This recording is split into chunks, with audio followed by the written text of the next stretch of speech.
प्यारे दोस्तों, आज मैं आपको अपनी ज़िंदगी का एक वाक़या बताने जा रहा हूँ। मेरा नाम यासर है। मैं कराची के इलाके शाह फैसल कॉलोनी में रहता हूँ। ये मेरी ज़िंदगी का पहला तजर्बा भी था। इस वाक़ये ने मुझे बहुत कुछ सिखाया। ये बात तब की है जब मेरी उम्र 23 साल थी। आज से तकरीबन 4 साल पहले की बात है। मेरी फैमिली हालात शुरू से ही अच्छे नहीं थे। मेरे वालिद एक प्राइवेट कंपनी में नौकरी करते थे। मेरे घर में मेरी वालदा, वालिद और एक मुझसे छोटी बहन है जो इस वक्त 8वीं क्लास में पढ़ती थी। मैंने मैट्रिक के बाद आगे पढ़ाई नहीं की और घर के हालात अच्छे नहीं थे, तो मैंने अपने घर के पास ही एक मोबाइल फ़ोन की दुकान में काम करना शुरू कर दिया। हम जिस घर में रहते थे वो किराए का मकान था, जिसमें हमें रहते हुए 7 साल हो गए थे। हमारे मालिक मकान ऊपर की मंजिल पर रहते थे और हम ग्राउंड फ्लोर पर। मालिक मकान की फैमिली में एक अंकल आंटी और उनकी 3 बेटियां थी, जिनमें उनकी सबसे बड़ी बेटी की शादी 4 साल बाद तलाक हो गई थी और वो अपने 2 साल के बेटे के साथ अपने वालिदैन के घर पर ही रहती थी। उनका नाम सोबिया है। उनकी उम्र 28 साल थी। वो काफ़ी खूबसूरत औरत है। उनके अपने शौहर से मामलात कुछ अच्छे ना थे, तो बात तलाक तक आ गई। वो अपने घर आ गई। दूसरी बहन, जिसका नाम उज़मा है, उनकी भी शादी हो गई थी। वो अपने शौहर के साथ दुबई में रहती थी। हर साल बस मिलने आया करती थी बच्चों और शौहर के साथ। तीसरी बहन, उसका नाम हमैरा है, वो कॉलेज में पढ़ती थी। तीनों बहनें बला की खूबसूरत सोबिया बाजी, जो सबसे बड़ी हैं, उन्हें सब गुड़िया कहा करते थे। मैं भी गुड़िया बाजी ही कहता था। उनका कोई भाई नहीं था और उनका अब्बू जवेद अंकल पीआई में अच्छे ओहदे पर थे। उनकी अम्मी काफ़ी अच्छी औरत हैं। मेरी फैमिली का काफ़ी ख्याल रखते थे। अंकल आंटी अक्सर मकान के किराए में देर हो जाती थी, मगर वो लोग कभी गुस्सा नहीं होते और कहा करते थे आराम से दे देना, कोई जल्दी नहीं। जवेद अंकल के पास पैसे की कमी नहीं थी। उनके अच्छे रवैये की वजह से हम भी उनकी हर तरह से ख्याल करते थे। उनके घर के अक्सर काम मैं ही किया करता था, जैसे बाज़ार से सौदा सलफ ला देना और भी छोटे मोटे काम वगैरह। मेरा उनके घर आना जाना भी घर जैसा ही था। जवेद अंकल अक्सर घर से बाहर ही रहते थे। उनकी नौकरी ही ऐसी थी कि 22 दिन वो घर नहीं आते थे। चलें, अब आते हैं असल कहानी की तरफ। ये कहानी मेरी और गुड़िया बाजी की दोस्ती की है, जो कि मैंने कभी सोचा ही ना था कि हमारे बीच ये सब हो जाएगा। गुड़िया बाजी शादी से पहले बहुत खूबसूरत थी, मगर शादी के बाद और बच्चे होने के बाद तो हद से ज़्यादा ही प्यारी हो गई थी। मगर मैंने कभी उनको इस नज़र से नहीं देखा था। उम्र में बड़ी थी, मैं इज़्ज़त बहुत करता था उनकी। मैं इस मामले में कुछ ज़्यादा ही जज्बाती था, मगर किसी से भी तन्हाई में नहीं मिला था। बस अक्सर रोमांटिक फिल्में देखकर गुजारा करता था, मगर वो भी बहुत कम ही। मगर दिल बहुत करता था कि किसी से दोस्ती कर लूं, मगर डरता भी था। मगर ये मेरी ख्वाहिश जल्दी ही पूरी हुई थी और ये ख्वाहिश पूरी की थी गुड़िया बाजी ने। खैर, हुआ यूं कि गुड़िया बाजी के पास उस वक़्त एक स्मार्टफोन था, जो थोड़ा पुराना हो चुका था, अक्सर हैंग हो जाया करता था। एक दिन उन्होंने मुझसे कहा कि मेरा फ़ोन बहुत तंग करने लगा है, व्हाट्सएप बहुत हैंग होता है, इसको तुम प्लीज़ देख लो ज़रा। तो मैंने इन्हें बताया कि इसकी मेमोरी फुल होने से ऐसा होता है, आप एक फॉर्मेट करवा कर देख ले। तो उन्होंने कहा इस फ़ोन में काफ़ी डाटा है, वो सब डिलीट हो जाएगा। मैंने कहा जी हाँ, डिलीट तो होगा। तब उन्होंने कहा वो कुछ पर्सनल डाटा है, उसको किसी मेमोरी कार्ड में कॉपी करके मुझे फ़ोन दे देंगी, तब मैं फॉर्मेट कर दूंगा। मैंने कहा ठीक है, जब आप काम कर लें तब मुझे दे दें। दूसरे दिन उन्होंने मुझे बुलाया और अपना फ़ोन दे दिया और कहा मैंने डाटा कॉपी कर लिया है, तुम इस फ़ोन को दुकान पर ले जाओ और रिफ़्रेश करके मुझे वापस दे जाना। चनाचा मैंने फ़ोन लिया और अपनी दुकान पर आ गया। कुछ देर बाद दूसरे कामों से फ़ारग होकर मैंने फ़ोन ऑन किया और फॉर्मेट मारने ही वाला था कि अचानक ख्याल आया, एक बार फाइल मैनेजर ओपन करके देख लूँ, कहीं कुछ रह तो नहीं गया।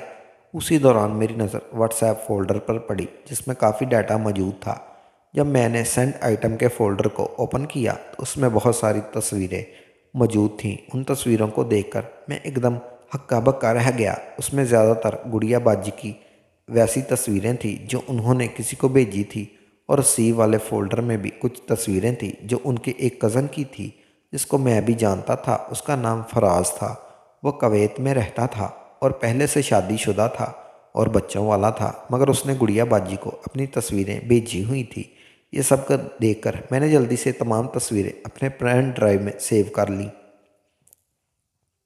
और फ़ोन को फॉर्मेट कर दिया और फ़ोन को रीचेक करके देखा। रात को जब मैं घर गया तो गुड़िया बाजी ने फ़ौरन फ़ोन के बारे में पूछा। तब मैंने उनको फ़ोन वापस कर दिया और कहा, अब ये बिल्कुल ठीक चल रहा है, आप देख लें, मगर इसमें आपका कुछ डाटा बाकी रह गया था जो मैंने फॉर्मेट कर दिया है। वो एकदम थोड़ा चौंक गई और फ़ौरन पूछा, कौन सा डाटा? मैंने जानबूझकर बताया कि व्हाट्सएप का कुछ डाटा था। वो थोड़ा घबराते हुए बोली, क्या तुमने ओपन करके देखा था? मैंने कहा, मैंने बस फॉर्मेट कर रहा था तो मेरी नज़र पड़ गई थी, पर मैंने फ़ौरन फॉर्मेट कर दिया था। उनके चेहरे पर कुछ परेशानी सी आ गई, मगर वो चुपचाप अपना फ़ोन लेकर चली गई। उनके जाने के बाद मैं सोचने लगा कि मैंने गलत कर दिया, इनको बताना नहीं चाहिए था कि मैंने डाटा ओपन किया था। मुझे लगा मैंने गलती कर दी। खैर, एक दिन यूं ही गुजर गए, मगर मैंने नोटिस किया कि गुड़िया बाजी मुझसे नज़रें नहीं मिला रही हैं। मैं थोड़ा और डर गया कि इनको ये बात कुछ ज़्यादा ही बुरी लगी है। 2 दिन मज़ीद गुजर गए और फिर मुझसे रहा ना गया। मैंने गुड़िया बाजी को व्हाट्सएप पर मैसेज कर ही दिया और पूछा कि ऐसी क्या बात हो गई है जो आप मुझसे बात नहीं कर रही। तो उन्होंने थोड़े गुस्से वाली आवाज़ में कहा, तुमको फ़ोन नहीं देना चाहिए था, उनसे गलती होगी। तब मैंने माजरत की और बताया कि ऐसी कोई बात नहीं है, मैंने जानबूझकर फ़ोल्डर ओपन नहीं किया था, गलती से हो गया था और आप परेशान मत हों, मैं ये सब भूल गया हूँ और दोबारा इस बारे में कोई बात नहीं करूँगा। तब उनको थोड़ा इत्मीनान हुआ, मगर वो एक बार बार पूछने लगी कि तुमने कौन सी तस्वीरें देखी थी। मैं ये बात बार बार टालता रहा, मगर वो पूछने लगी और कहने लगी कि प्लीज़ एक बार बता दो। बस इनके बहुत असरार पर मुझे बताना ही पड़ गया।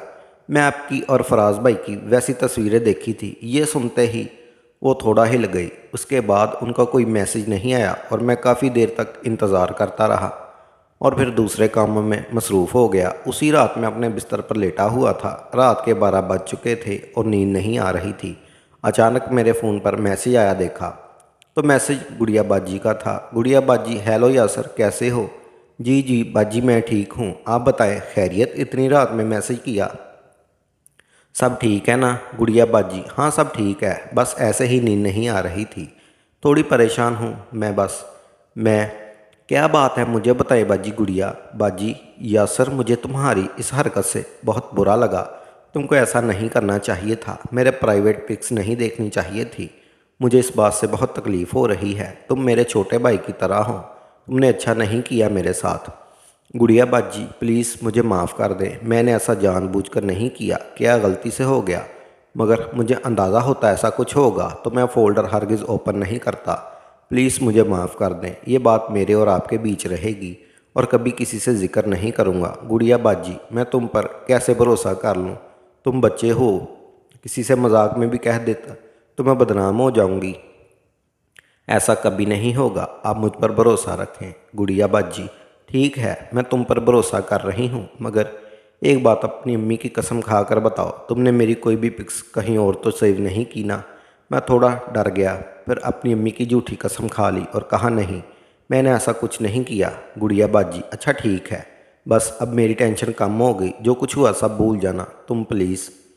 ठीक है बाजी, अच्छा अगर आपको बुरा ना लगे तो एक बात पूछूं आपसे? हाँ पूछो। मैंने फराज भाई, क्या आप शादी करना चाहते हैं? गुड़िया बाजी, नहीं नहीं, ऐसा कुछ नहीं, बस हम दोस्त हैं। फराज तो पहले से शादीशुदा है, मैं क्यों उससे शादी करूँगी? वो मेरा कज़न है, हम दोनों बस अपनी अच्छी बुरी बात एक दूसरे से शेयर कर लेते हैं और कुछ नहीं। अच्छा बाजी, सॉरी, मैंने बस ऐसे ही पूछा था, आप दोनों पिक्स में काफ़ी एक दूसरे के करीब लगे थे तो मुझे लगा शायद वो आपसे शादी करना चाहते हैं। नहीं, ऐसा कुछ नहीं, बस वो कुवैत में अकेला रहता है तो अक्सर हमारी फ़ोन पर बातचीत हो जाती है, हम दोनों एक दूसरे से काफ़ी क्लोज़ हैं बस। और तुम ये क्यों पूछ रहे हो? कुछ नहीं बाजी, ऐसे ही बस पूछा था। अच्छा आप आराम कर ले, अब छोड़ें सब बातों को। ओके, तुम भी सो जाओ, फिर बात होगी। और फिर बाजी गुड़िया के बारे में मैं सोचते हुए सो गया। दूसरे दिन से ही वो रूटीन के काम चलते रहे और दिन गुजर गया। रात हो गई और मैं बिस्तर पर लेटा गुड़िया बाजी के फ़ोटो को याद कर रहा था। इतने में फ़ोन बजा और उन्हीं का मैसेज था। लिखा था, सलाम यासर, कैसे हो? मैंने कहा, ठीक हूँ, आप कैसी हो? और आप सोई नहीं अब तक? नहीं, मुझे नींद नहीं आ रही थी, बस डर सा लग रहा था, इसलिए तुमको मैसेज कर दिया। कैसा डर बाजी? कुछ नहीं, बस ऐसे ही। अच्छा किया कर रहे थे? कुछ नहीं बाजी, बस सोने जा रहा था, नींद नहीं आ रही थी जो बार बार दिमाग में आ रहा है। ऐसा क्या है भाई जो सोने नहीं दे रहा तुमको? कुछ नहीं बाजी। नहीं, मुझे तुम प्लीज़ बताओ। अरे ऐसा कुछ नहीं, आप सो जाओ। नहीं, तुमको कसम है, बताओ मुझे ऐसा क्या है जो तुम सो नहीं पा रहे? बाजी आप कसम ना दिया करें प्लीज़, मैं बस आपके बारे में ही सोच रहा था, इसलिए नींद नहीं आ रही थी। मेरे बारे में ऐसा क्यों सोच रहे थे बाजी? वो जब मैं आंखें बंद करता हूँ आपकी पिक सामने आ जाती है, बस यही वजह है। देखा, मुझे इसी बात का डर था कि तुम ये सब तो भूलोगे नहीं। अब तुम मेरी परेशानी और बढ़ा दी है, मुझे अब तुमसे डर लग रहा है। अरे नहीं बाजी, मैं भूल जाऊंगा, बस कुछ टाइम लगेगा। दरअसल मैंने कभी किसी लड़की को ऐसे नहीं देखा था, तो मेरे लिए ये सब थोड़ा नया है। झूठे इंसान, ऐसा कैसे हो सकता है? तुमने कभी किसी और को ना देखा हो? मैं सच बोल रहा हूँ, आप जिसकी चाहे कसम ले लें। नहीं, आजकल ऐसे मुमकिन नहीं, इंटरनेट का दौर है, आजकल तो बच्चे भी बहुत होशियार हो गए हैं। तुमने कैसे नहीं देखा किसी लड़की को? बाजी मेरा मतलब था कि पिक्स और वीडियो तो देखी हैं, मगर वो सब औरतों को हम जानते थोड़ी हैं। आप तो मैं जानता हूँ, इसलिए थोड़ा अजीब लग रहा है। क्यों, तुम्हारी कोई गर्लफ्रेंड नहीं? नहीं बाजी, ऐसी कोई गर्लफ्रेंड नहीं है, बस स्कूल की कुछ फ्रेंड्स हैं, मगर वो भी सब नॉर्मल बातचीत होती है। मैंने कभी किसी से इस तरह बात नहीं की। अच्छा ठीक है भाई, चलो अब सो जाओ, मुझे नींद आ रही है, बाद में बात होगी। ये बोलकर वो तो चली गई, मगर मैं हद से ज़्यादा बेचैन हो गया। अब काफ़ी दिनों से रोज़ रात को मेरी और गुड़िया बाजी की चैट होने लगी थी। ये सिलसिला रोज़ चलने लगा, हम दोनों काफ़ी अच्छे दोस्त बन गए और काफ़ी बातें शेयर करने लगे। एक रात चैट करते करते अचानक गुड़िया बाजी ने मुझसे फिर वही सवाल पूछा कि तुम्हारी क्या वाकई ही कोई गर्लफ्रेंड नहीं? तो मैंने कहा, सच में नहीं बाजी, मैं इन सब में पढ़ने से डरता हूँ, और गर्लफ्रेंड बनाने के लिए जेब में पैसे होने चाहिए। हाँ, तुम सही कहते हो, आजकल लड़कियों को पैसे से पटाया जा सकता है, मगर हर लड़की एक जैसी नहीं होती। किसी को बस प्यार चाहिए होता है, सच्चे वाला। मैंने पूछा, सच्चा प्यार कौन सा होता है बाजी? उन्होंने कहा कि वो प्यार जिसमें पूरी ज़िंदगी का साथ देने का और जीने का वादा हो, और एक दूसरे को खुश रखने के लिए दोनों कुछ भी कर दें। हाँ, मगर ऐसा प्यार तो शादी के बाद ही हो सकता है ना बाजी? नहीं, ज़रूरी नहीं है, शादी से पहले भी लोग करते हैं, जैसे मैंने भी किया था एक्स अपने एक्स शोहर से। हाँ, तो फिर आपकी तलाक क्यों हुई? बस वो लंबी कहानी है। एहसन को दूसरी लड़कियों में दिलचस्पी थी, मुझसे दूर रहा था, और वो मेरे पास बहुत ही कम आता था। जब भी मुझे उसकी नीड होती तो वो मना कर देता, और जब खुद का मूड होता तो मुझे फ़ौरन बुला लेता। बाजी क्या मतलब? मैं समझा नहीं। कैसी नीड यानी? एक तो तुम पूरे बच्चे हो, सब कुछ तुम्हें बताना पड़ेगा क्या? अरे भाई, मैं मियाँ बीवी वाली नीड की बात कर रही हूँ। अच्छा, वो वाली नीड? भाई पागल लड़के, वो ही नीड? तो फिर इसी वजह से आपकी तलाक होगी? नहीं, और भी बहुत सारी बातें थी, मगर सबसे बड़ी वजह ये थी कि मेरा उसको बहुत ज़्यादा प्यार नहीं आता था। वो बार बार यही कहता रहता था, हालांकि मुझ में कोई कमी नहीं है। बाजी आप सही कह रही हो, आपके अंदर कोई कमी नहीं है, आप इतनी खूबसूरत हो। वो पागल आदमी था, आपकी कदर नहीं थी उसको। सच में तुम्हें मैं बहुत खूबसूरत लगती हूँ, मगर मैं तो पहले जैसी नहीं रही। साइमा के पैदा होने के बाद मेरा वजूद काफ़ी बदल गया है, इसको फीड कराने की वजह से मेरा फिगर काफ़ी चेंज हो गया है। नहीं बाजी, आप बहुत खूबसूरत हो, और मुझे तो आपके बारे में सोचने से ही कुछ होने लगता है। क्या पागल, ऐसा क्या होने लगता है भाई? नहीं नहीं, छोड़े बस, मैं नहीं बता सकता। प्लीज़ नहीं, अब तो तुमको बताना ही पड़ेगा, वरना मैं तुमसे बात करना छोड़ दूँगी। अरे नहीं बाजी, प्लीज़ रहने दे, मुझे शर्म आ रही है, प्लीज़ छोड़े। नहीं, तुम बताओ बस। और शर्म कैसी, हम दोस्त भी हैं ना? चलो बताओ प्लीज़, तुम मेरी कसम। अरे यार गुड़िया बाजी, आप भी ना बस फुल ब्लैकमेल कर देती हैं। बता रहे हो या मैं ऑफलाइन हो जाऊँ? अच्छा ना भाई, बता रहा हूँ। मैं जब भी आपके बारे में सोचता हूँ तो नीचे अरमानों में हलचल होने लगती है। पागल भाई, सच बोल रहा हूँ, ऐसा ही होता है। अच्छा ठीक है, ये बताओ, जब तुमको ऐसा होता है तो तुम फिर क्या करते हो? कुछ नहीं बाजी, मैं क्या करूँ, झूठे, सच सच बताओ। मुझे सब पता है कि लड़के क्या करते हैं। क्या करते हैं लड़के, आपको क्या पता है? मैं नहीं बता रही। तुमने कौन सी पूरी बात बताई है? जो मैं बताऊं बाजी? बताई तो है पूरी बात। जो महसूस होता है आपको बता दिया। अच्छा ठीक है, बस गुस्सा मत करो। ये बताओ फिर तुम्हारा क्या दिल करता है? बाजी प्लीज़ ना करें। बहुत कुछ करने को दिल करता है मगर शर्म आ रही है आपके सामने बोलने में। इस वक्त मेरे दिल बहुत ज़ोर ज़ोर से धड़क रहा है। अरे यासिर, क्या हो गया तुमको? तुम्हारा दिल क्यों ज़ोर ज़ोर से धड़क रहा है?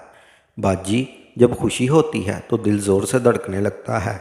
क्या वाकई अभी भी सख्त हो रहा है? हाँ बाजी, लेकिन ऐसा क्यों हो रहा है? अभी आपकी बातों से हुआ है। और सो रही है, मुझे नहीं पता था ऐसा हो जाएगा। कोई बात नहीं बाजी, छोड़े। अब क्या करोगे तुम? यार तुमको दर्द तो नहीं हो रहा ना? हाँ नहीं बाजी, ये तो मीठा सा दर्द होता है जो अच्छा लगता है। अच्छा यासर, एक काम करोगे? जी बोलें बाजी। तुम अपनी इस हालत को पिक लेकर भेजो व्हाट्सएप पर। ओ नहीं बाजी, मुझे शर्म आती है। मैंने ऐसा कभी नहीं किया। अरे कुछ नहीं होता, तुम भेजो तो सही। बाजी कैसे भेजूं? कैंप कमरे में लाइट बंद है, सब सो रहे हैं। अरे पागल, बाथरूम में चले जाओ 2 मिनट के लिए ही। बाजी आप क्या करोगी पिक देखकर? यार तुम भेजो तो सही एक बार, फिर हम दोनों का काम बन जाएगा अच्छे से। अच्छा 2 मिनट रुकें, मैं जाता हूँ बाथरूम में। फिर मैंने 3 पिक्स बनाई और बाजी को भेज दी। उन्होंने सीन करने के बाद 5 मिनट कोई मैसेज ना किया। तब मैंने ही उनको पूछा क्या हुआ, तो उनका जवाब आया, या सर एक बताओ, ये पिक्स तुम्हारी हैं या इंटरनेट से डाउनलोड करके मुझे भेजी हैं? मैंने कहा बाजी कसम ले ले, मेरी ही हैं।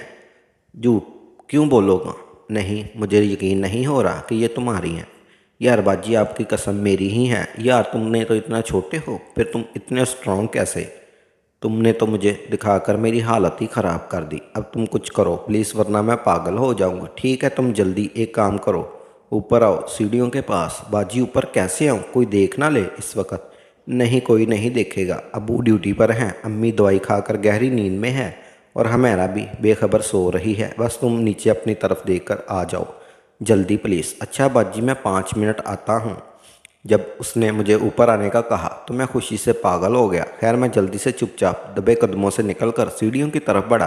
असल में हमारे घर में एक मेन सीढ़ियाँ थी जो ऊपर जाने का रास्ता था। हमारा दरवाज़ा अलग था और गुड़िया बाजी का मेन गेट अलग। खैर मैंने जल्दी से अपने गेट से होता हुआ सीढ़ियों में पहुंचा। देखा कि ऊपर गेट का थोड़ा सा गेट खुला हुआ था। गुड़िया बाजी गेट के पीछे खड़ी मेरा इंतज़ार कर रही थी। उन्होंने फ़ौरन अंदर आने को कहा और मुझे सीधा स्टोर रूम में जाने का इशारा किया। मैं खामोशी से स्टोर रूम में चला गया और इंतज़ार करने लगा। 2 मिनट बाद ही अंदर आई और स्टोर का गेट अंदर से बंद कर दिया। मेरा दिल इतना ज़ोर से धड़कने लगा जैसे अभी बाहर आ जाएगा। स्टोर रूम काफ़ी छोटा था और सामान से भरा हुआ था। बैठने की जगह ना होने के बराबर थी। मैं खामोशी से दीवार से टेक लगाए खड़ा था। वो पास आई और कहा, डर लग रहा है? मैंने कहा हाँ बाजी, मेरा दिल बेकाबू हो रहा है। तुम रिलैक्स रहो, कुछ नहीं होगा। अगर कोई उठकर इस तरफ आ गया? अरे यार कोई नहीं आएगा। अच्छा छोड़ो सबको, उसे दिखाओ कहाँ है। अरे बाजी वो डर के मारे सो गया है। अभी हम बातें ही कर रहे थे कि स्टोर रूम का दरवाज़ा खुला और आंटी यानी गुड़िया बाजी की अम्मी अंदर आ गई और हम दोनों को इस हालत में देख लिया। मैंने जल्दी से अपना हुलिया ठीक किया और अपने पोर्शन में आ गया। उस रात मैं बहुत डर गया था। अब मेरा क्या होगा? अंकल को पता चल गया तो वो तो मेरी जान ही ले लेंगे और हमारे सर से छत भी चली जाएगी। सारी रात इसी परेशानी ने मुझे नींद नहीं आई। जब आप गलत काम करेंगे तो इसका नतीजा भी गलत ही निकलेगा। एक गलती ने हमारी ज़िंदगी को ऐसे मोड़ पर लाकर खड़ा कर दिया था। वो अमीर लोग थे, अपनी बेटी तो शायद माफ़ कर भी देंगे लेकिन मुझे कभी माफ़ नहीं करेंगे। खैर वो रात जैसे तैसे गुजर गई। सुबह सवेरे मैं बिना नाश्ते किए दुकान पर चला गया। सारा दिन मेरे दिल में अजीब ख्यालात आ रहे थे। शाम को जैसे ही मैं घर लौटा तो अब्बू बहुत गुस्से में थे और पूछने लगे कब से चल रहा है ये सब। जब मैंने उनको सारी सच्चाई बताई तो उन्होंने जो बात मेरे सामने रखी, पहले तो मैं हैरान हो गया। अम्मी ने बताया कि आंटी आई थी, उन्होंने रात को जो देखा। पहले उस बात का जिक्र किया, फिर कहा तुम लोगों के सामने दो रास्ते हैं, या तो ये शहर छोड़कर कहीं चले जाओ या यासर को गुड़िया से शादी करनी होगी। पहले तो मैं सुनकर परेशान हुआ, लेकिन बहुत सोचने समझने के बाद मैंने एक फ़ैसला लिया और सोबिया से शादी करने के लिए तैयार हो गया क्योंकि वह मुझसे 5 साल ही तो उम्र में बड़ी थी और हमारे घर के हालात ऐसे थे कि अब फिर कहीं और जाकर सेटल होना बहुत मुश्किल था। लेकिन मैंने शादी इस शर्त पर की कि उस शादी में सोबिया की रजामंदी भी लाजमी होनी चाहिए, वरना मैं शादी नहीं करूँगा और हम लोग शहर छोड़कर चले जाएंगे। लेकिन जब सोबिया इस शादी से पूछा गया तो उसने हाँ कर दी और हमारी शादी हो गई।